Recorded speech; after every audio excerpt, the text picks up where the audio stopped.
impact, how inconsistent data collection and reporting has masked the pandemic's effect on native Hawaiian and Pacific Islander communities. There was a lot of socioeconomic setbacks already. So when the COVID-19 hit, it just magnified everything else that we were experiencing. All that and more on tonight's PBS NewsHour.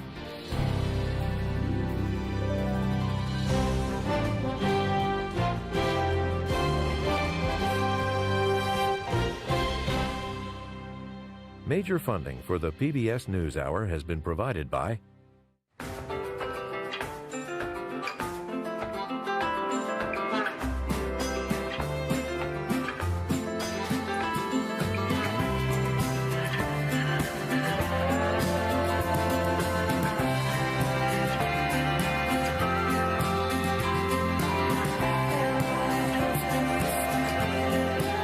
moving our economy for 160 years. BNSF, the engine that connects us.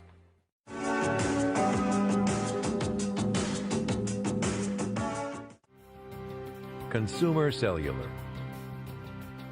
BDO, accountants and advisors. Supporting social entrepreneurs and their solutions to the world's most pressing problems. SkollFoundation.org. The Lemelson Foundation, committed to improving lives through invention in the U.S. and developing countries. On the web at lemelson.org. Supported by the John D. and Catherine T. MacArthur Foundation, committed to building a more just, verdant, and peaceful world. More information at macfound.org. And with the ongoing support of these institutions.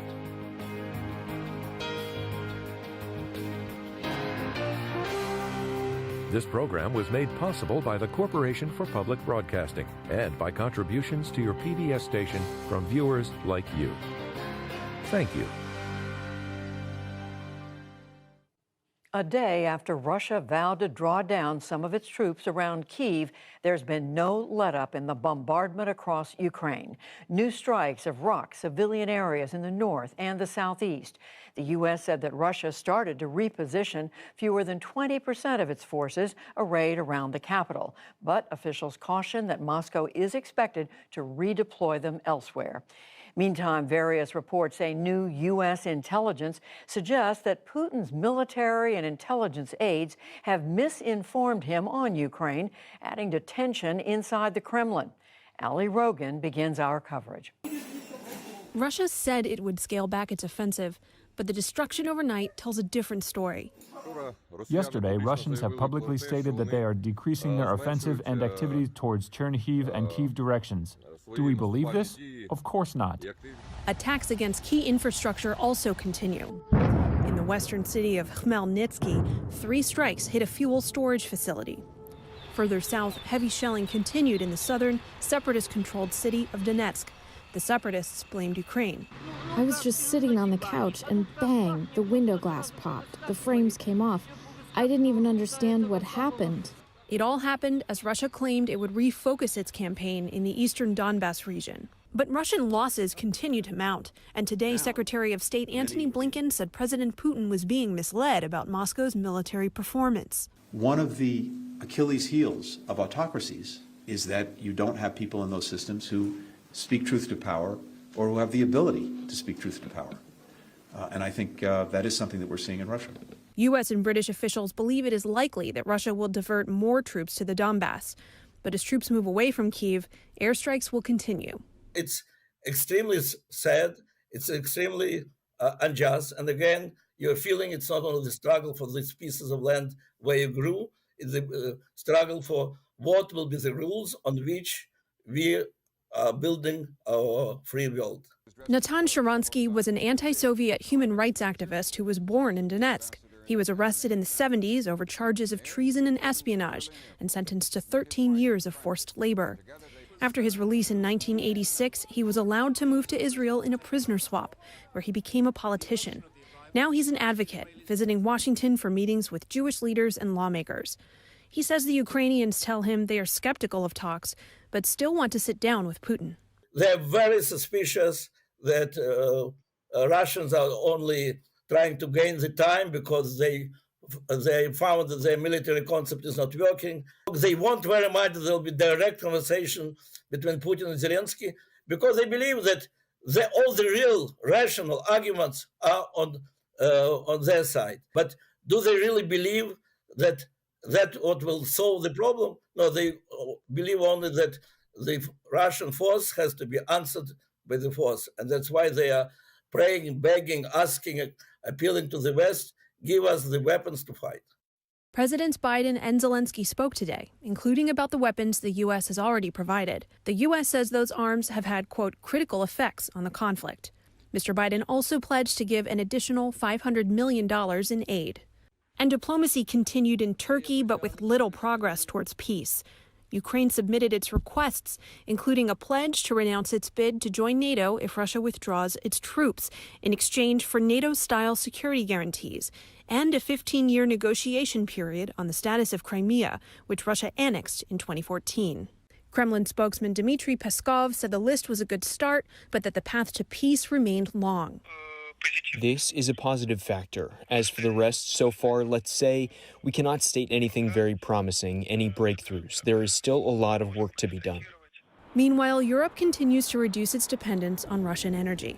Today, Poland announced new steps to cut off all Russian gas imports by the end of the year, which account for more than half of its supply. Poland also hosts half of the 4 million people now estimated to have fled Ukraine since the invasion began. The UN believes another 6.5 million people are displaced inside Ukraine. Evacuees from the besieged city of Mariupol have taken shelter in a supermarket more than 120 miles away in Zaporizhia. It's been temporarily transformed into a center for refugees. There is no Mariupol anymore. They bombed it completely. Zaporizhia is also now home to this young boy being treated for wounds sustained in the Mariupol bombardment. He's crying out for his father. The good news, his father survived and is just receiving treatment elsewhere in the hospital. But as negotiators talk and bombs fall, there will be many more families waking up to tragedy. For the PBS NewsHour, I'm Ali Rogan. And now to the city of Kharkiv, near the Russian border in northeastern Ukraine. It is majority ethnic Russian and is Ukraine's second largest city, or at least it was. Now, many of its people have fled thunderous Russian airstrikes and artillery that have reduced this Ukrainian center of culture, learning, and industry to a shell of its former self. Special correspondent Jack Hewson and filmmaker Ed Rum have been in Kharkiv for more than a week, and they sent us this report. And a warning, images and accounts in this story may be upsetting. As the war in Ukraine burns on, northeastern Kharkiv has been reduced to a smoking ruin. Building after building, crushed in by shells, peppered with shrapnel. A residential district reduced to a wasteland. Less than a mile from the front line, those that remain are dependent on volunteers like Alexander and Zoya.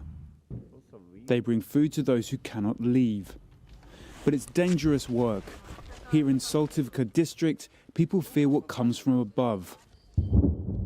The area has taken the brunt of Russia's daily shelling. Thousands have left. She welcomes us. For those that stay, life has moved underground. The VIP ward. 14 people now live in this basement, hiding in fear, night and day. Sometimes the shelling becomes so hard that the building shakes. We got so scared, even the floor in the basement starts shaking heavily. Did you see the totally destroyed building over here? That's how it's been. Despite being ethnically Russian himself, Dmitry has only ironic asides for the onslaught of Russian artillery. It's very strange how the Russians try to protect Russians in Ukraine with shelling, bombs, and so on. Better to do this in their homeland, in Russia. Before this war, as a Russian, I had absolutely no problems in Ukraine. But now I've been living in the basement for a month. The endless booms fray the nerves, but some still risk living above ground. Even after a near miss, Vitaly remains here in his apartment. It's his only source of electricity and heat. He said that he was smoking right in time when bomb passed, and he was smoking right there. Are you not worried? And there's so many bangs around here that it could happen again. How can I explain? We just want to stay alive. So what happened after that? Where did he go? Has he stayed here ever since then? We will hold on as long as it takes. There is no other way out.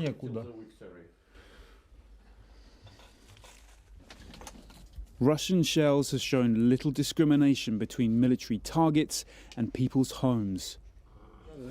As a result, Kharkiv's hospitals have been swamped with civilian casualties. At least 117 children have died across Ukraine since the beginning of the conflict. 5-year-old Vladimir was almost one of them. He was unconscious for 7 days in reanimation.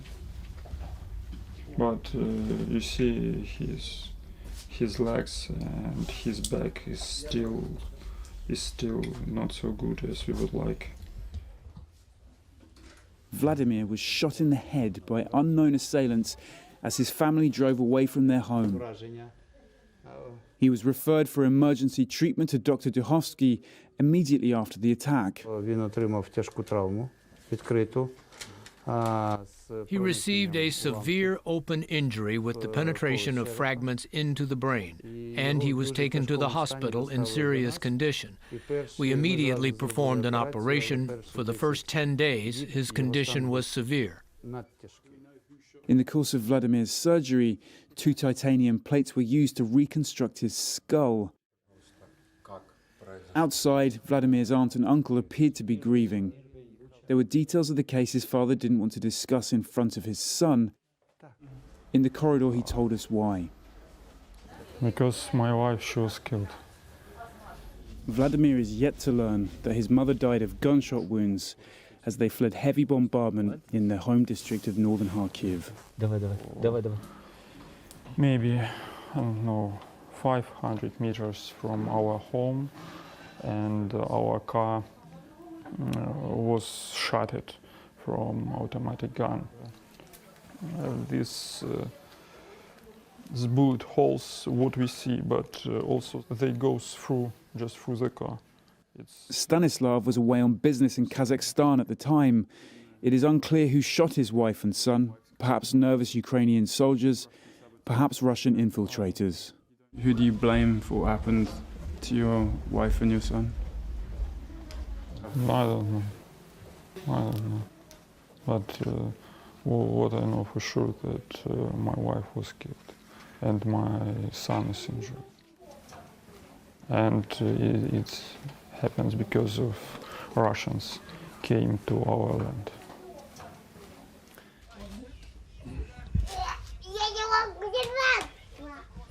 The man's lost his wife, his son's severely injured, and he's got to find a new place to live and somehow to survive. It's a genuinely harrowing story of loss, and one of hundreds, if not thousands, in Ukraine right now. To avoid a similar fate, at least 2/3 of Kharkiv's population have fled. The trains continue to railroad Ukraine's displaced population south and west, while more than 4 million have crossed out of the country. Lyubov Mikhailovna has decided it's time to go. Her village east of the city has been occupied and destroyed by Russian forces. She's been hiding in a basement for a month without gas, electricity or water. I never thought this could happen to us. My father died on the front in World War II. My grandfather also died there, first one and the second one. And our uncle also died in the war. We thought that we will live a happy life. Our childhood was pretty nice. We never ever thought that this could happen in our lives. This is the biggest shock in our life. Now in its second month, the exodus goes on. And until a peace settlement is reached, Ukraine's shell-shocked people will continue to pay the highest price of war. For the PBS NewsHour, I'm Jack Hewson in Kharkiv, Ukraine. Very hard to watch. And a note, our coverage of the war in Ukraine is supported by the Pulitzer Center.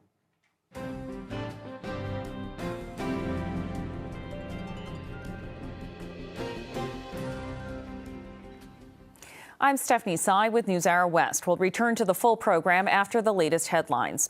U.S. Supreme Court nominee Ketanji Brown Jackson picked up her first support from a Republican Senator, Susan Collins of Maine. In a statement, Collins praised Jackson's experience, qualifications, and integrity, and she lamented how partisan the confirmation process has become. Her support gives Jackson at least 51 votes, without Vice President Harris having to break a tie. On the pandemic, President Joe Biden got his second booster shot. He sat for another dose of the Pfizer vaccine at the White House. Federal regulators approved fourth shots for those 50 and older on Tuesday. The president, who is 79, also pressed Congress again for additional spending to control the pandemic. He said, quote, "This isn't partisan, it's medicine." Top Republicans and Democrats in the Senate kept negotiating today on a pandemic funding bill. They're aiming for roughly $15.6 billion, but have not agreed on how to pay for it. At a congressional hearing, a top Health and Human Services Department official warned of vaccine shortages if there's no agreement. We have enough to be able to provide a boost to the 50 and older population that was just authorized and recommended by FDA and CDC yesterday. We do have significant concerns about whether we would have enough vaccine if we were to do a general population boost campaign in the fall. Republicans want to repurpose pandemic funds that were never spent. Democrats have opposed taking back money earmarked for the states. Also today, the Los Angeles City Council ended a mandate that businesses verify customers' vaccination status. And the CDC dropped a warning about taking cruises. It said passengers can decide for themselves. In Australia, heavy storms touched off major coastal flooding for a second time in weeks, forcing thousands to flee their homes. The floods hit northern parts of New South Wales, including Lismore and Byron Bay, a popular tourist destination. Water submerged entire towns, with some regions hit by a month's rainfall in less than 6 hours. Locals could only watch as homes and businesses were destroyed. Oh, it's devastating. I've had the store for 17 years, so I've put many years and a lot of love and hard work. So no matter if there is or there is not insurance, I think it's my livelihood and has been my life for 17 years, so it's very sad. The extreme storms have dropped more than 21 inches of rain on the Sydney area this month. It's wettest March ever. Back in this country, federal prosecutors in Michigan rested their case against 4 men charged with plotting to kidnap Governor Gretchen Whitmer. The judge in Grand Rapids then rejected a defense motion for acquittal. The men were arrested in 2020 for allegedly planning to abduct the Democratic governor, partly in anger over COVID restrictions. The nation's first state task force on reparations for slavery has decided to base eligibility on lineage. A California panel voted Tuesday to limit compensation to descendants of Black people who were in the U.S. before the 20th century. It will be up to state lawmakers to authorize any funding for a reparations plan.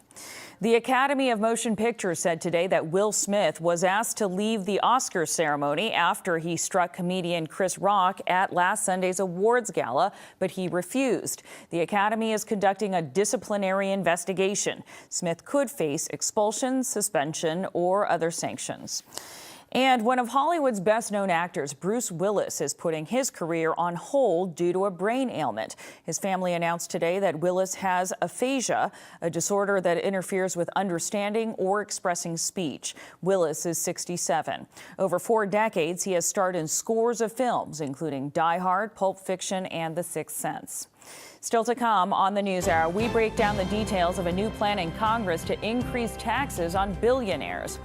A professor and entrepreneur prepares to head to space on Blue Origin's latest mission. A Florida school uses art displays from around the world to promote diversity and inclusion, plus much more. This is the PBS NewsHour from WETA Studios in Washington and in the West from the Walter Cronkite School of Journalism at Arizona State University. President Biden unveiled his budget proposal earlier this week. It includes a new wealth tax targeting the richest Americans, aimed at addressing wealth inequality. Democrats continue to return to the debate over tax fairness. Lisa Desjardins has a closer look. Judy, as part of its budget, the Biden administration has been making the case for a kind of billionaire tax, including today in front of the Senate Budget Committee, chaired by Senator Bernie Sanders, who has long advocated for increased taxes on the wealthy. The latest Democratic proposal would affect households with a net worth of $100 million or more. Those Americans would pay a 20% minimum tax on income and assets together. Assets would include things like unsold stock, something that is not taxed this way now. Those affected could pay that tax over 5 years. Dan Primack is a business editor at Axios, and he joins me now to go through this. All right, Dan, help us understand this. For example, let's just say I have a wildly successful company, say selling photos of my cat, and somehow I get $100 million in stock. How would this proposal work for me? This proposal would work for you. So normally what would happen is you wouldn't pay any taxes on that $100 million in stock until you've sold it and gotten actual cash in exchange for it, at which point you'd pay a tax on the profit. For example, if it was stock options, if you had to pay a few pennies per share, it would just be on the profit. The way it would work now, though, is you would be taxed at the value of that stock at year end, so probably $100 million. You would pay that now, and in exchange, when you eventually did sell it, then you wouldn't have to pay the tax at that point, or at least you just wouldn't have to pay the difference. This is a question to me about a small group of people with a lot of money. We know, for example, we've seen many stories about billionaires like Jeff Bezos, also Elon Musk paying lower taxes than average Americans, a lot lower, for example. Can you help us understand how large a group of people are we talking about that would be affected, and how much money could this potentially raise, this kind of idea? It is a very small number. The White House estimates it's about 0.1% of American taxpayers. And in terms of the amount of money, they're kind of saying about $350 billion over 10 years. So it's real money, but a very small number of people. And what's important to know about some of these folks is they often get very low salaries, but get a lot of other sorts of compensation, including stock. So the argument isn't that somebody like Bezos or Musk is paying a lower rate on their salary, which is what most people earn. It's that they are paying a lower percentage on their overall compensation, and most people's overall compensation isn't majority stock. This is about how they've structured their wealth, basically, so they don't have to pay these taxes. What does this do? Do you know, do we understand what this would do about disparity in this country, which we know has been growing for some time? Two things. First, just to also note on the first part, not only is it the way they're compensated, often folks with a lot of wealth can take out loans against their stock, and they can use that really as income, whereas they're not paying taxes on that stock. As for income inequality, I mean, it won't do anything per se. I mean, obviously, it would make a billionaire less rich, but they would still be extraordinarily rich. One thing it would do, though, again, is provide hundreds of millions of dollars over the next decade to the federal government. What is the argument against this, especially from those who are wealthy? I've seen some people say that this could be a problem in terms of a disincentive to wealth. I don't believe this is going to be a disincentive to wealth. There's always a reason to make more money. You'll have more money. You just won't have quite as much as you had before. The real argument against this is largely philosophical, which is historically in America, we have taxed income when it's been recognized, when you've actually gotten cash in your accounts. This would be a very different way of doing things. And then for certain people, and this is a small number, there could be some serious complications. For example, if you have that $100 million on December 31st in your cat company stock and you pay taxes today, what if in 2 years your company's gone broke, or now that stock's only worth $10 million when you go to sell it? You've now paid a ton of taxes on something else. There are ways to deal with that, but it would be very complicated. Right, if there's a giant economic downturn, for example. Another thing about this, it's clearly creative. Democrats, Republicans, everyone agree this is sort of a creative way of getting at this idea. But my question to you is this constitutional? Can government tax this way? That is a giant question. The White House obviously thinks it is. The White House argument would be that the colloquial understanding of income, which usually is tied to tax or to cash, is not the same as the economic definition of income. For example, I think the White House would argue that healthcare benefits are a sort of income, and other benefits are as well. The bigger issue than constitutional is probably political, which is that Joe Manchin has already come out and said he does not think he is going to support this. Democrats in the White House need every Senate Democrat to vote yes. I want to talk more about those political dynamics because this is an idea that not that long ago was an outlier. Not many people, even Democrats, were talking about this. It clearly has gained momentum. It has remained hovering over Congress. I wonder why you think that is. What are the political and maybe financial, economic, cultural dynamics that have meant this idea has hung around the Capitol this long? You're right.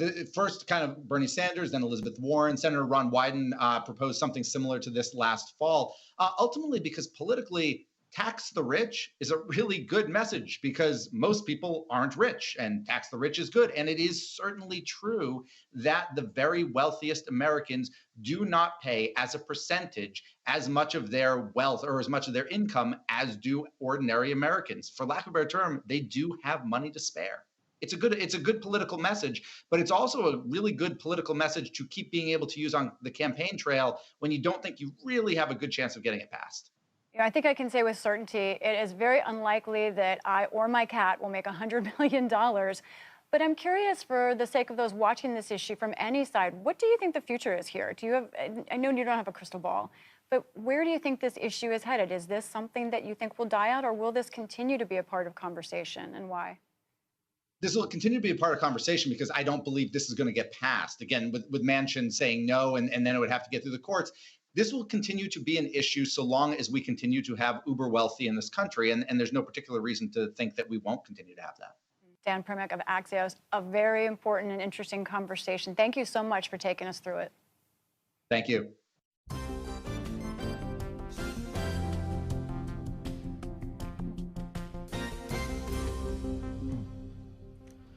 Controversial new law went into effect in Florida this week, coined by opponents as the Don't Say Gay bill.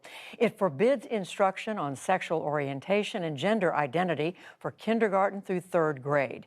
PBS NewsHour correspondent John Yang has more on what lies ahead.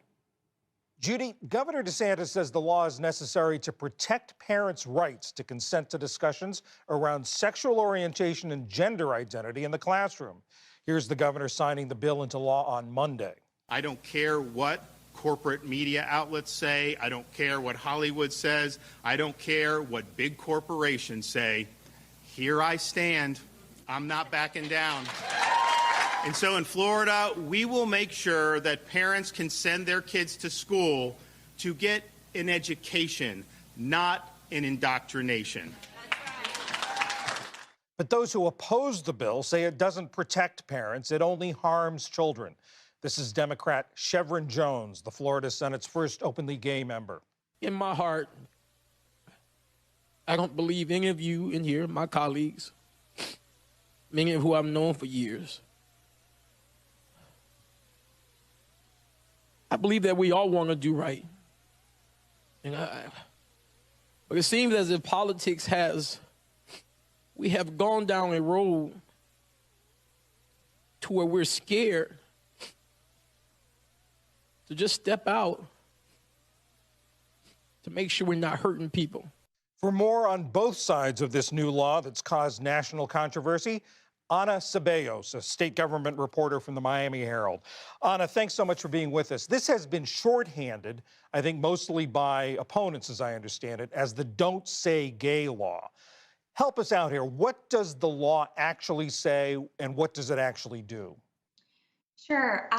This is a very concise bill. It's a 7-page bill, but it has divided not only Floridians, but people across the country because there's different perceptions about what this bill would actually do. But what this bill actually says is it in essence regulates school lessons on gender identity and sexual orientation from kindergarten to third grade, or in higher grades if they are not age appropriate according to state standards that are going to be written and clarified by the Florida Department of Education by next June.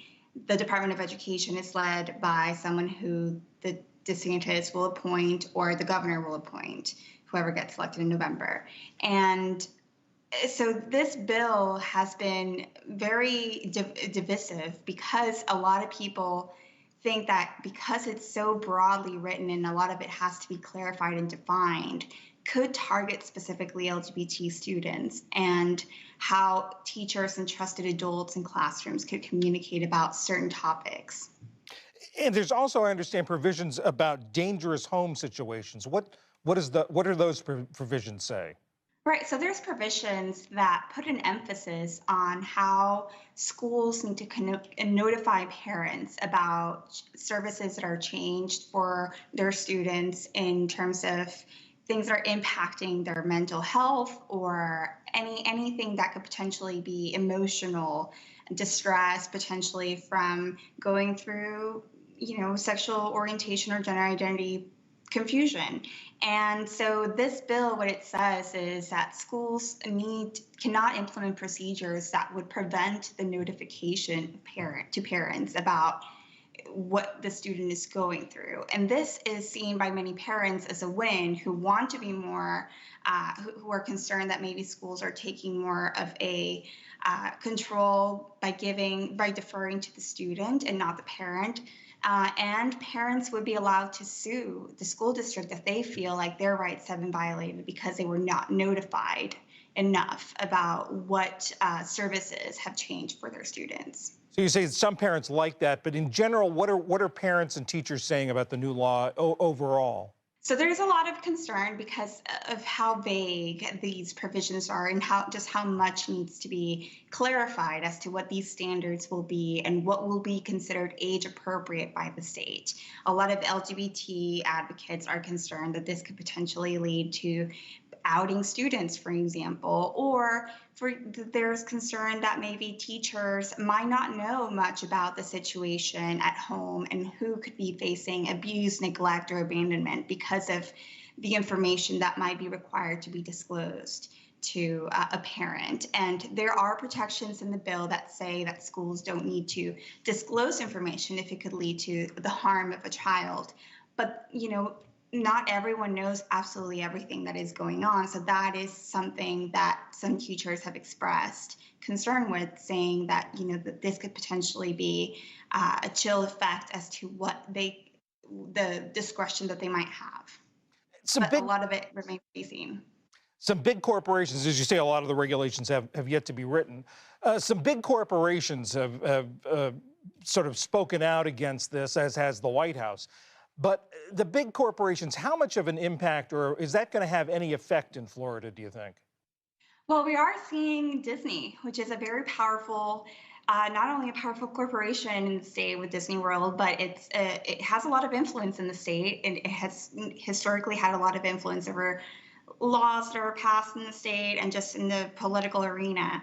And we are seeing a lot of pushback from Disney, saying in a statement just on Monday that this should have never been a law that was passed, signed into law, and that it will do all it can do to support efforts to repeal this. And Ron DeSantis, our governor, has very much doubled down against Disney and said that the corporation is a woke Disney and that they have crossed the line by trying to get involved in what the state does and what policies it should have.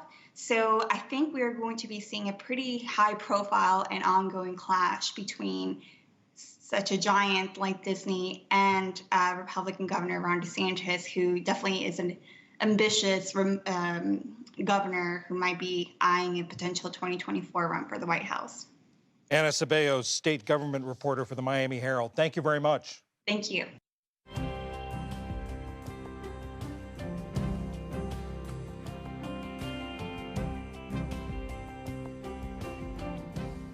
As COVID-19 swept across the United States, it became clear that the virus disproportionately affected certain racial and ethnic groups.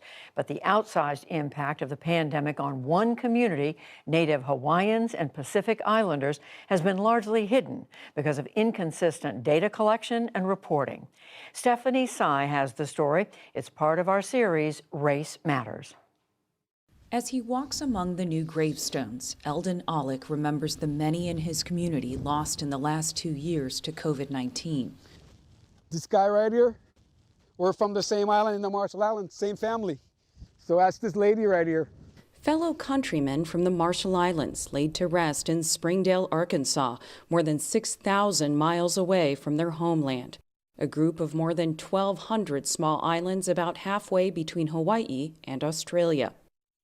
Alec is Springdale's consul general for the Marshall Islands. He represents the estimated 20,000 Marshallese who live in northwest Arkansas, the largest such enclave in the continental United States.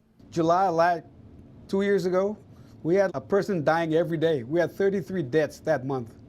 Every morning I'd get up and my phone would ring and somebody else would die.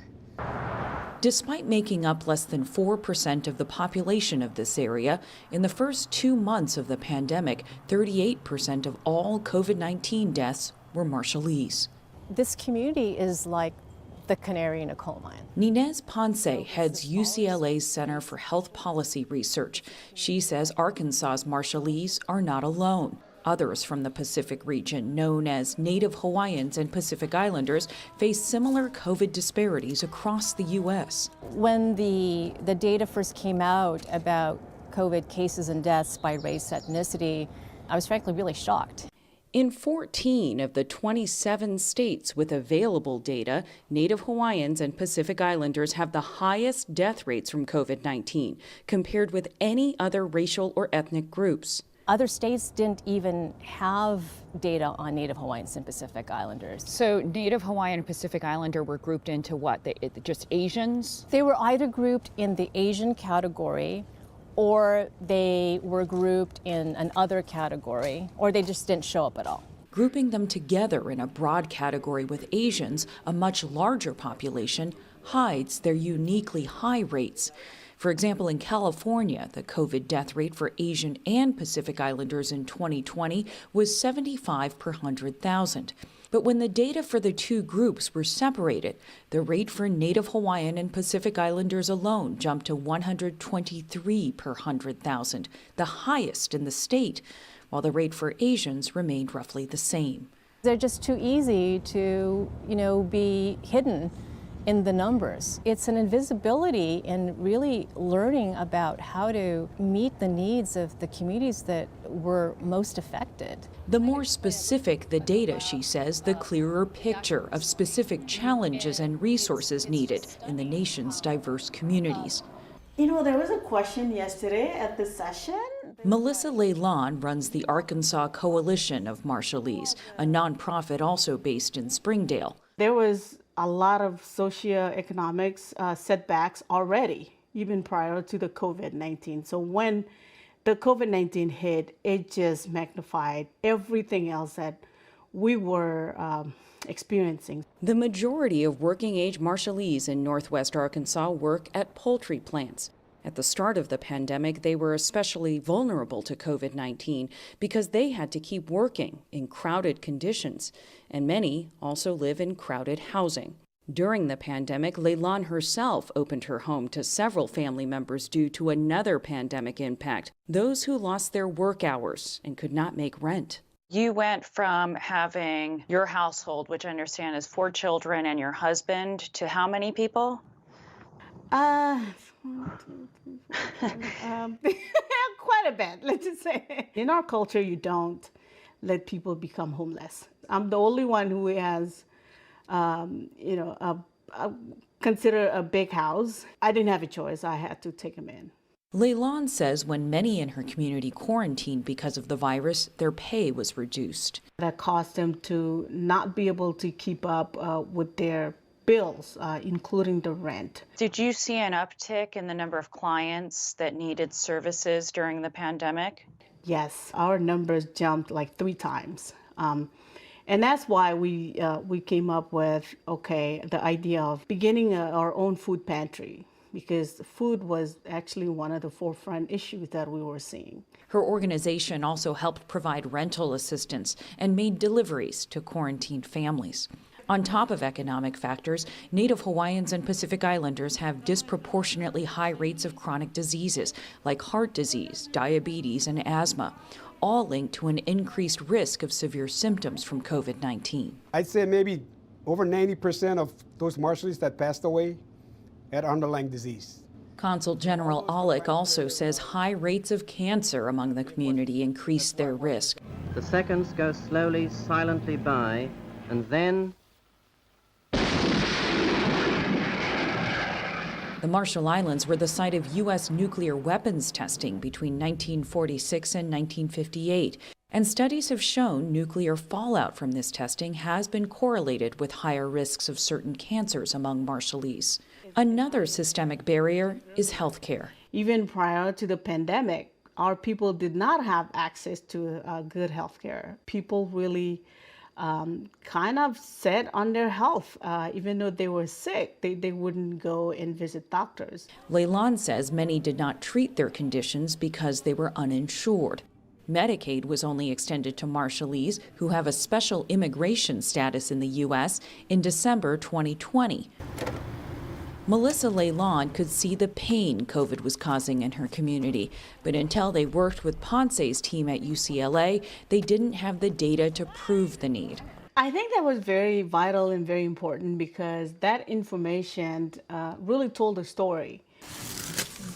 Having hard numbers about case and death rates enabled Leilani's organization to apply for and receive resources. On the day the Marshallese consulate opened its new offices recently, Leilani's staff distributed frozen food and worked alongside a local clinic to provide flu and COVID-19 vaccinations, as well as information in Marshallese. After all the death in the community, it's good to have a good news once in a while. Experts believe that COVID's impact on other Native Hawaiian and Pacific Islander communities remains untallied. But in Springdale, Arkansas, many Marshallese are cautiously optimistic with increased vaccinations and the knowledge that the data tells their pandemic story. For the PBS NewsHour, I'm Stephanie Tsai.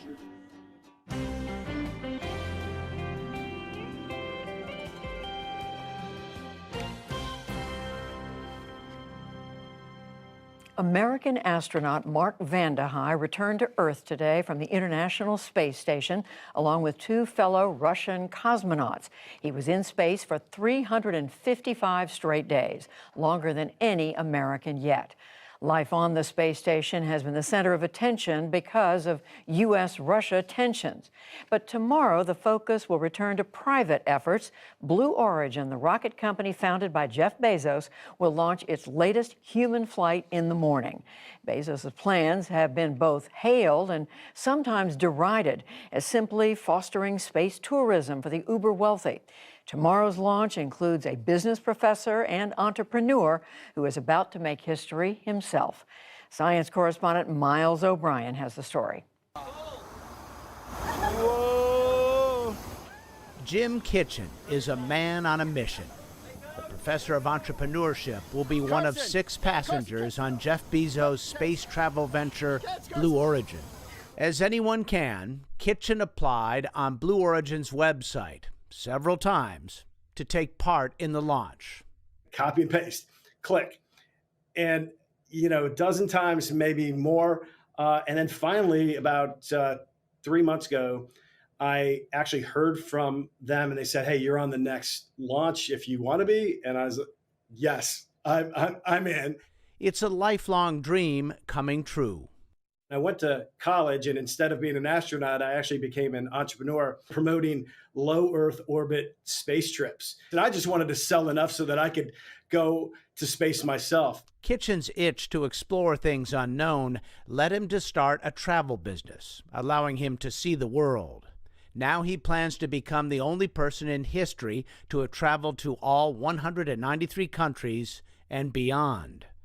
The New Shepard rocket, which Kitchen will ride in, travels just past the Kármán line, the boundary between Earth's atmosphere and outer space.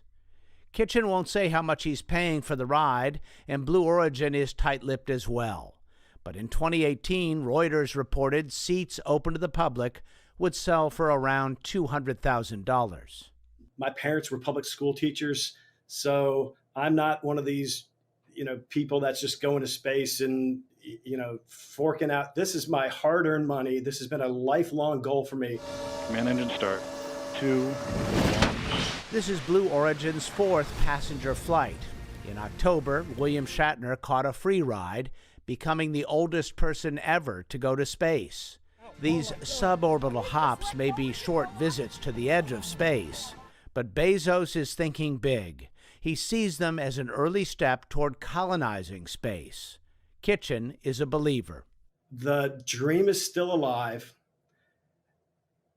Push through the boundaries and, make it happen. I'm an entrepreneurship professor. Those are the lessons of this launch that I want to take back into my classroom. To prepare for the trip, Kitchen has experienced what less and more forces of gravity feel like. 5, you're at 6G. Kitchen is only allowed to bring a 3-pound bag of mementos. He plans to carry sunflower seeds to plant when he gets home, and stickers. This one is only for my students. My professor went to space and all I got was this lousy sticker. But like any astronaut worth his salt, he aims to push the envelope. North Carolina, 2 of their icons, Michael Jordan, Dean Smith. We're going to get the other coaches to sign this. Got to get permission to get this one on because it's going to overweight my bag. The ride will last all of 11 minutes. Kitchen says he won't waste a second. So I plan on just looking out that window and taking in the curvature of the Earth, the big, beautiful blue ball called Earth, the blackness of the universe. And then here's what's going to be fun. I'm going to flip over and look at it upside down. That's my plan. There we go, the drones lifting out the main parachutes. For the PBS NewsHour, I'm Miles O'Brien, still here on planet Earth.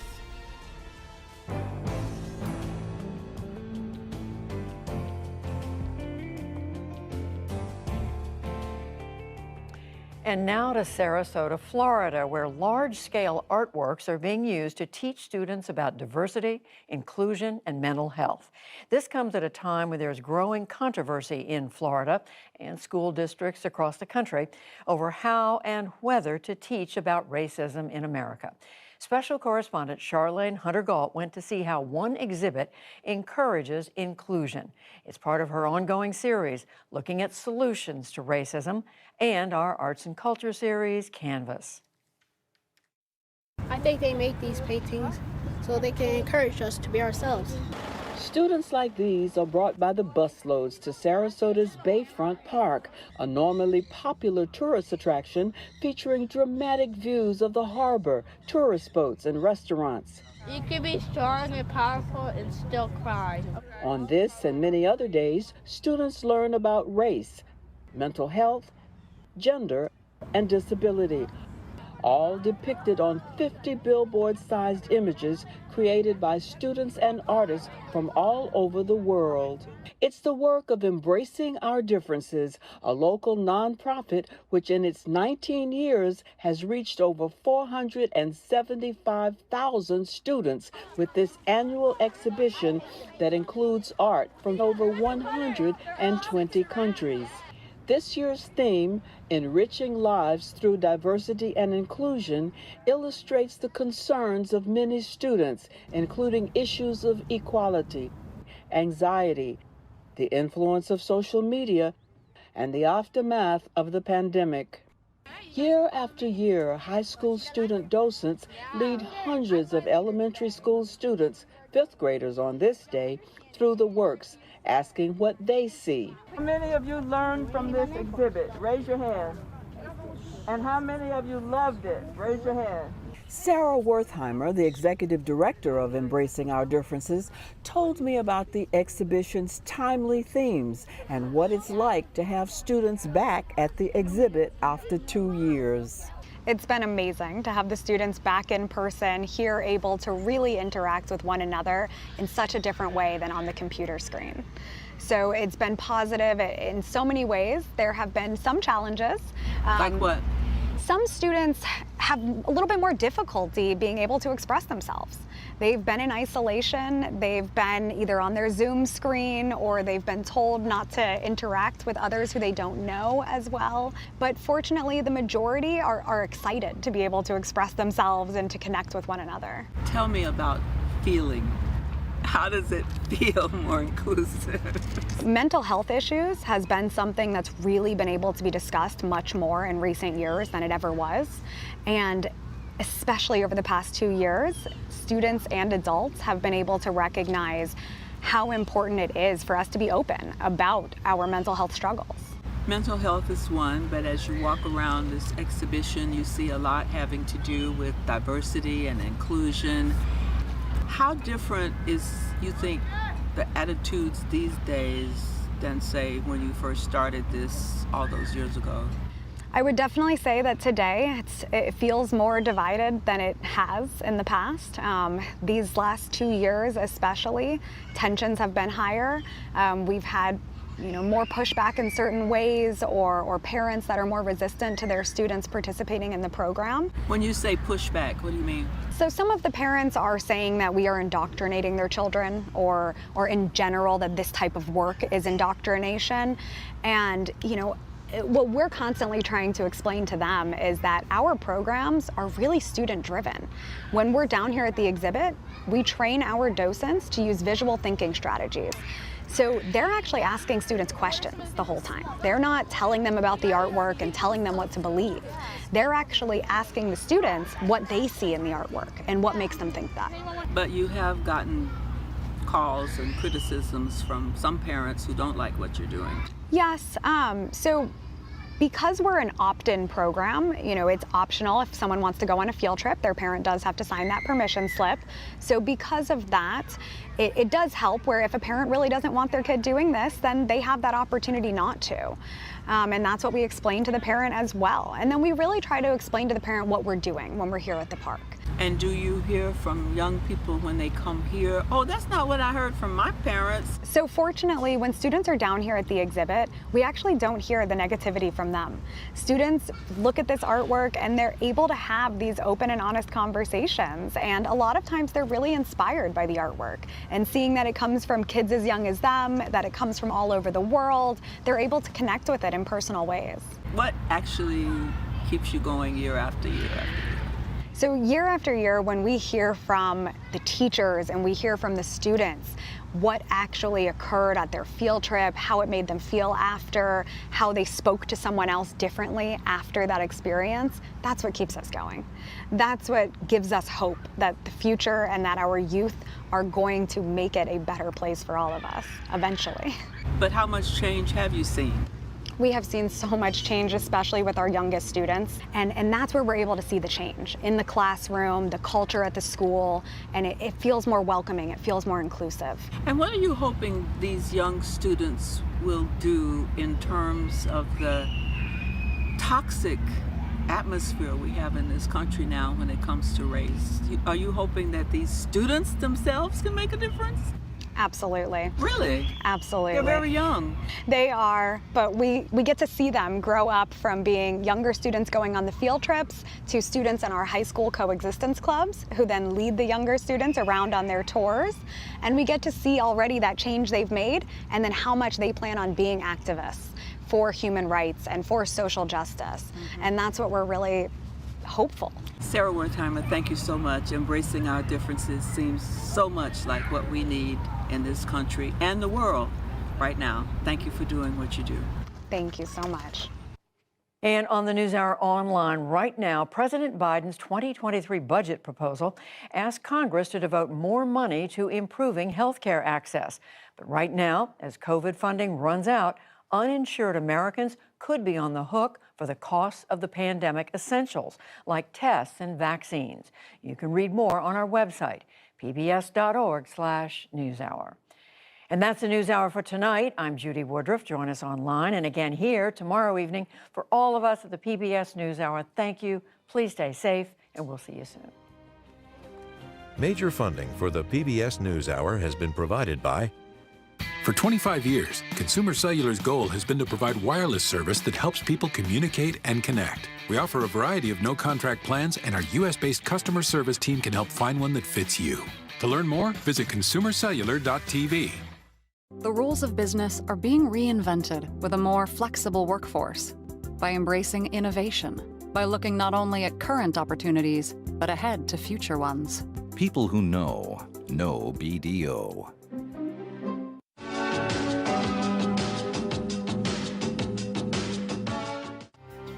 BNSF Railway.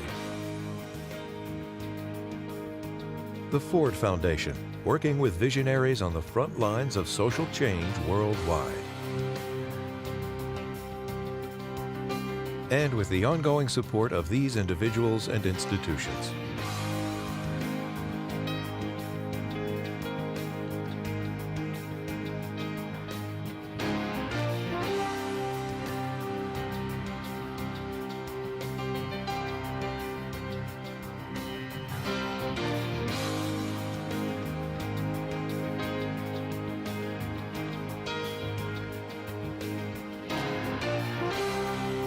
This program was made possible by the Corporation for Public Broadcasting and by contributions to your PBS station from viewers like you.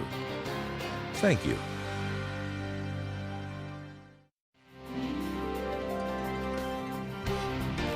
This is PBS NewsHour West. From WETA studios in Washington and from our bureau at the Walter Cronkite School of Journalism at Arizona State University.